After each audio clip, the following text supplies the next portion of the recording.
January the 10th, where massive crowds greeted them.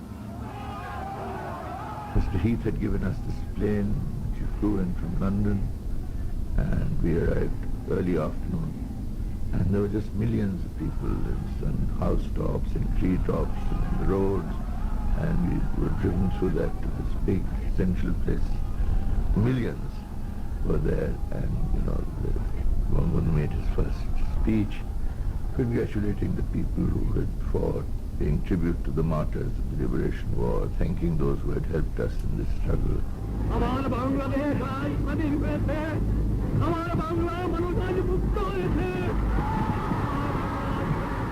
And basically one thing that I do remember he said is, so much blood has been taken from us as a price for our independence, but let us not have any more bloodshed.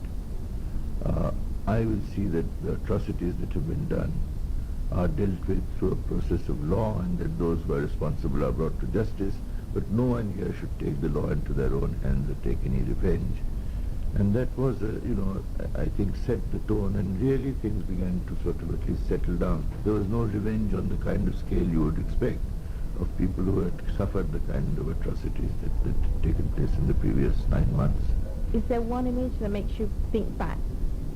Well, it's just kind of people completely sort of exuberant, exhilarating in the sense of having got something that they had dreamt of. And just, it's really difficult to describe, everyone, old, young, etc., were all in a way kind of expressing a kind of joy. And for the next few days we found that, nobody was asking about problems, no one was talking about what they had suffered. They were just saying, how wonderful it is, how absolutely wonderful it is. Isn't it wonderful to be in a free and independent country? This is what we had always dreamt of, and now we have it. And it's something that, we found in the first months when we were working, how people who were working overtime wouldn't ask for extra payment, they would willingly say, look, we're working for the country.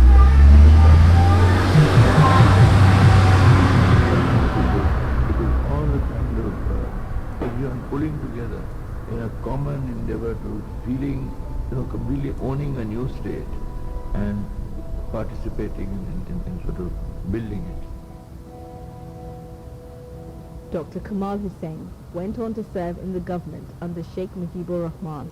One of his first tasks was the drafting of the Bangladesh Constitution. He was speaking to me for Hana Haiba in 2011. And you can see a video version of his story on our website. Just search for BBC Witness History Films. This is the BBC World Service, where we're exploring the potential impacts of artificial intelligence. Will the progress of AI lead to the end of work? Artificial intelligence can help humans do a lot of things, but how reliant have we become on it?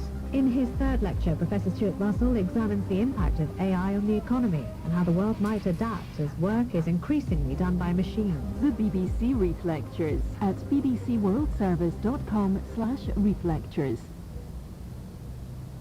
You're listening to the BBC World Service.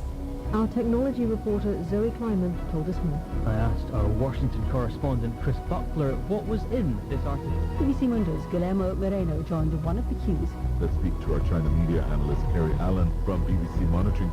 This is the BBC World Service on ABC News Radio.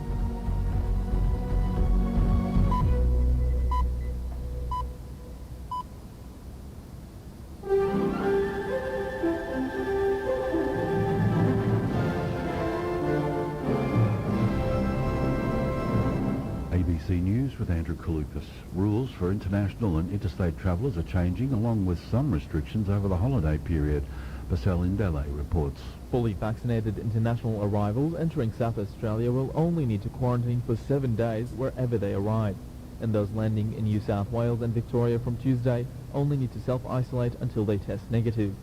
Mask mandates are back in Queensland from today, required in retail and medical settings and on public transport, but not in places only open to the fully vaccinated like bars and clubs.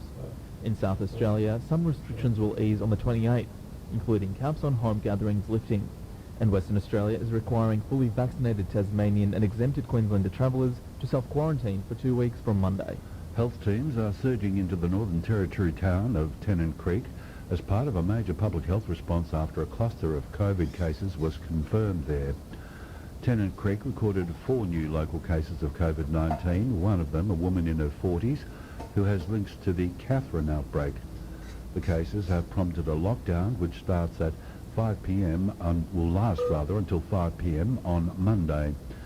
The Territory's acting Chief Minister, Nicole Mannison, says Tennant Creek is an important transit centre with disappointingly low vaccination rates, and the risks of spread from there are concerning. To anyone who has left Tennant Creek in the last 7 days, you must isolate and get a PCR test.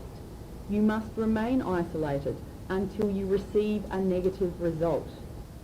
The British Prime Minister Boris Johnson says he's taken full responsibility for his Conservative Party's shock defeat in a by-election stronghold that it had held for almost 200 years.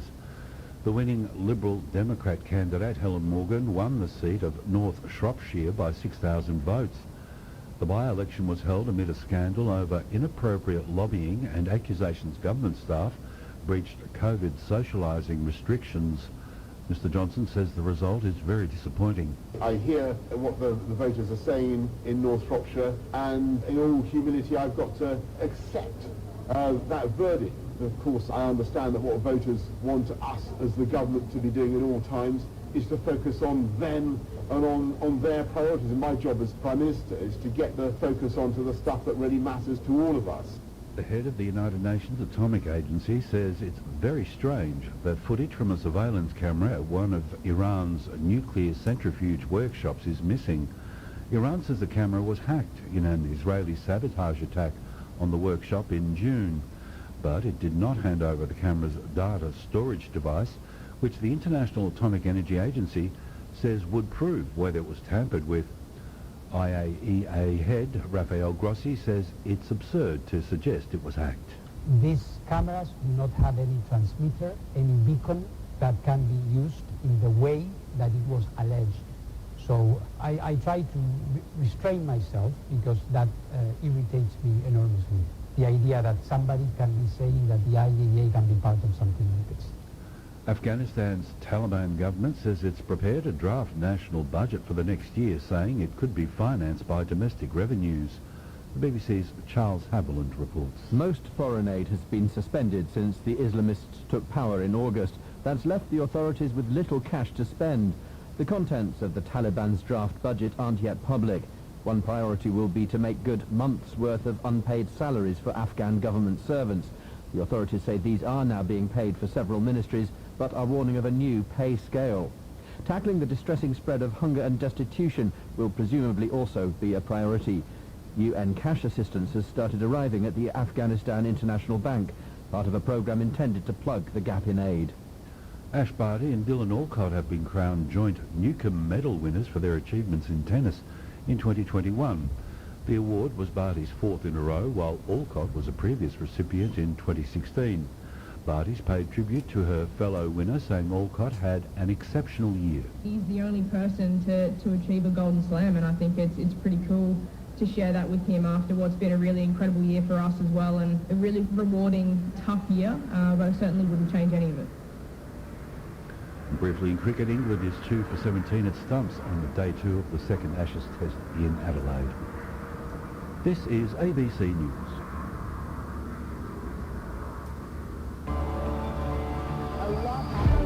On ABC News Radio, we'll look at the national weather.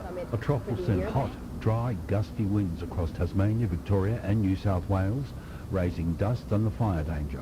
Troughs will maintain heat in Australia's centre and north, triggering storms in the Northern Territory, Queensland, New South Wales and Victoria. Fronts will bring a cooler change to West Australia's south, South Australia and later Victoria and Tasmania.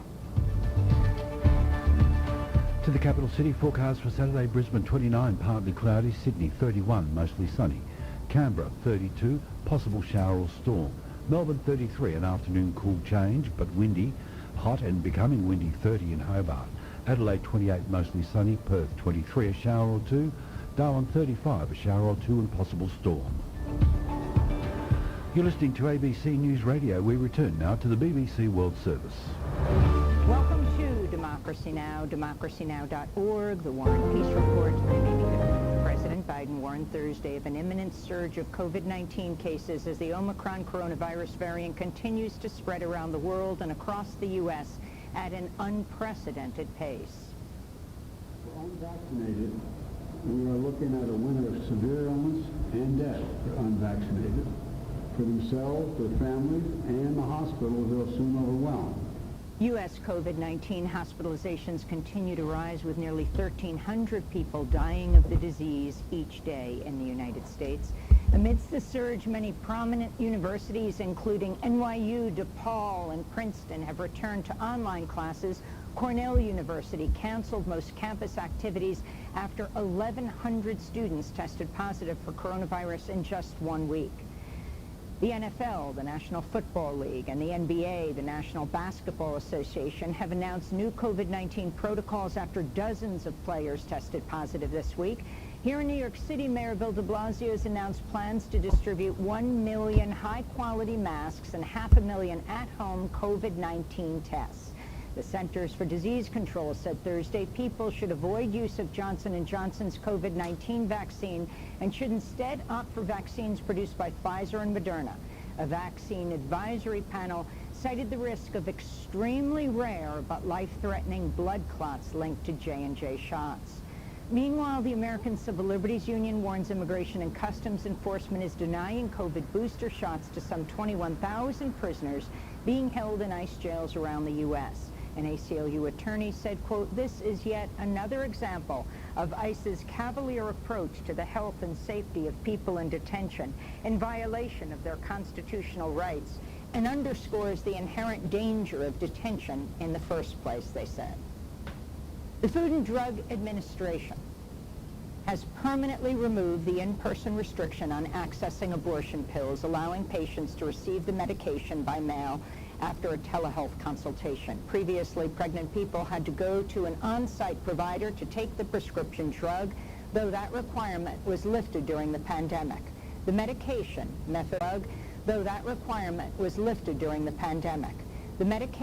mifepristone, was approved by the FDA in 2000 and has become an increasingly popular method of abortion.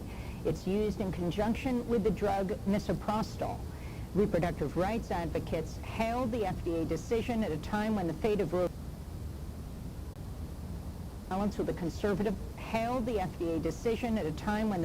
v. Wade hangs abortion. It's used in conjunction with the drug misoprostol. Reproductive rights advocates hailed the FDA decision at a time when the fate of Roe v. Wade hangs in the balance with a conservative majority Supreme Court. A federal judge has thrown out